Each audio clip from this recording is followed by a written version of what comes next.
بسم اللہ الرحمن الرحیم۔ شروع کرتا ہوں اللہ کے بابرکت نام سے جو بڑا ہی مہربان نہایت رحم کرنے والا ہے۔ خلیفہ ہارون رشید کے دور میں بغداد میں ایک درویش رہتے تھے۔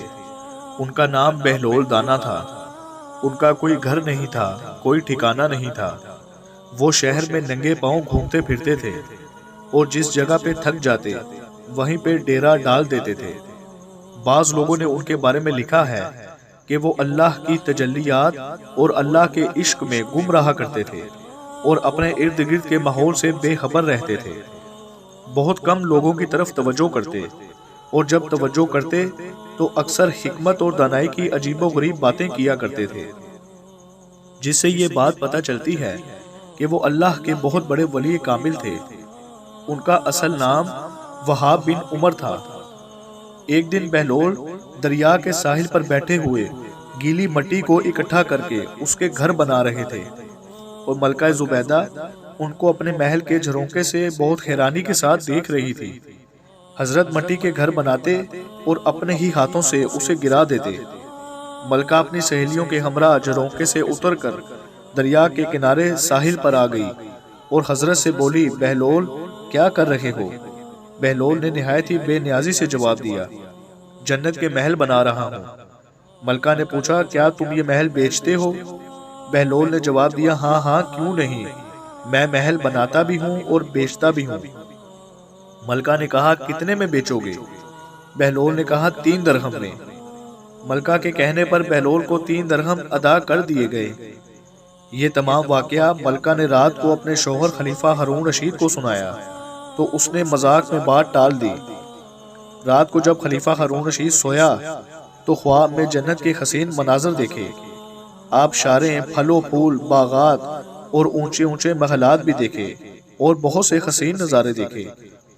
ایک سرخ رنگ کا یاقوت سے بنا ہوا بہت ہی خوبصورت محل دیکھا جس پر ملکہ زبیدہ کا نام لکھا ہوا تھا۔ ہارون رشید نے سوچا، یہ تو میری بیوی کے نام کا محل ہے، چنانچہ اندر جا کر دیکھوں تو صحیح اندر کیا ہے۔ لیکن باہر کھڑے ہوئے دربان نے انہیں اندر جانے سے روک دیا اور کہا کہ صرف آپ کی بیوی ہی اندر جا سکتی ہے کیونکہ اس محل پر صرف انہی کا نام لکھا ہوا ہے۔ یہ کہہ کر دربان نے خلیفہ کو ہٹانا چاہا۔ اسی وقت خلیفہ کی آنکھ کھل گئی۔ حیران ہو کر سوچنے لگے کہ لگتا ہے کہ بہلول کی دعا ملکہ کے حق میں قبول ہو گئی ہے۔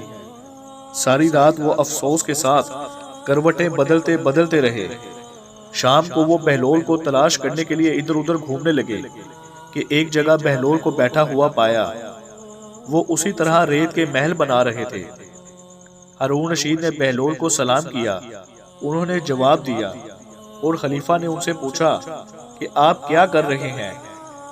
انہوں نے وہی جواب دیا کہ جنت کے محل بنا رہا ہوں۔ ہارون رشید نے پوچھا، بیچو گے؟ انہوں نے کہا، ہاں ہاں کیوں نہیں، میں محل بناتا بھی ہوں اور بیچتا بھی ہوں۔ ہارون رشید نے بولا، کتنے میں بیچو گے؟ بہلول نے بے سختہ جواب دیا، تیری پوری سلطنت کے بدلے میں۔ ہارون رشید نے کہا کہ اتنی بڑی قیمت تو میں نہیں دے سکتا، کل تو آپ نے 3 درہم کے بدلے محل فروخت کیا تھا اور آج مجھ سے پوری سلطنت مانگ رہے ہیں۔ بہلول نے جواب دیا، کل بنا دیکھے معاملہ طے ہوا تھا اور آج تو تم محل دیکھ کر آئے ہو۔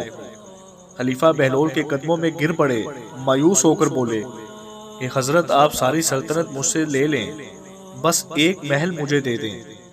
جب بہلول نے ہارون رشید کی یہ عاجزی دیکھی تو کہنے لگے کہ میں تمہاری سلطنت کا کیا کروں گا؟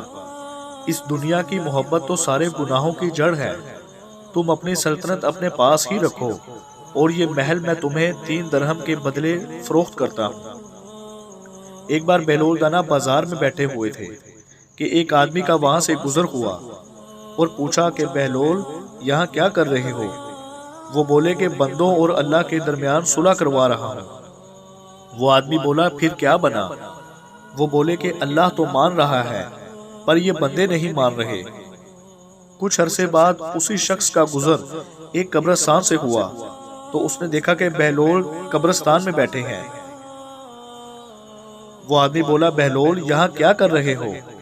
بہلول بولے بندوں اور اللہ کے درمیان صلح کروا رہا ہوں۔ وہ آدمی بولا پھر کیا بنا؟ آپ بولے کہ آج بندے تو مان رہے ہیں لیکن آج اللہ نہیں مان رہا۔ بہلول کی دانائی کے بہت سارے قصے ہیں، بہت سارے واقعات ہیں جن سے زندگی کی ان تمام قیمتی باتوں کا پتہ چلتا ہے جو حقیقت پر مبنی ہیں۔ ان سے یہ معلوم ہوتا ہے کہ انسان اگر زندگی میں ان باتوں پر عمل کر لے تو وہ زندگی میں کافی حد تک زندگی گزارنے میں کامیاب ہو جاتا ہے۔ تو دوستو، ویڈیو پسند آئی ہو تو ویڈیو کو لائک کیجیے گا، چینل کو سبسکرائب کیجیے گا اور ساتھ میں لگے بیل کے بٹن کو دبا کر نوٹیفیکیشن کو آن کر دیجیے گا تاکہ میری اسی طرح ہی اچھے واقعات کی، اسلامی واقعات کی ویڈیوز آپ تک بر وقت پہنچتی رہیں۔ اور اگر آپ کسی کمنٹس میں کوئی مجھ سے کسی ہستی کے بارے میں، کسی اور انفارمیٹیو ویڈیو کے بارے میں آپ مجھ سے پوچھنا چاہتے ہیں، کچھ جاننا چاہتے ہیں، کسی بھی ڈیٹیل کے بارے میں آپ مجھ سے کچھ جاننا چاہتے ہیں تو آپ مجھ سے کمنٹس میں پوچھ سکتے ہیں۔ میں انشاءاللہ تعالیٰ پوری کوشش کروں گا کہ آپ کو اس ٹاپک پر، جو ٹاپک آپ لوگ چاہتے ہیں، اس پر مکمل ریسرچ کر کے اس پر ویڈیو بنا سکوں اور آپ کی خدمت میں پیش کر سکوں۔ تو اسی کے ساتھ ہی محمد اظہر رفیق کو اجازت دیجیے گا۔ سانسوں نے وفا کی، تو انشاءاللہ ملوں گا اگلی ویڈیو میں۔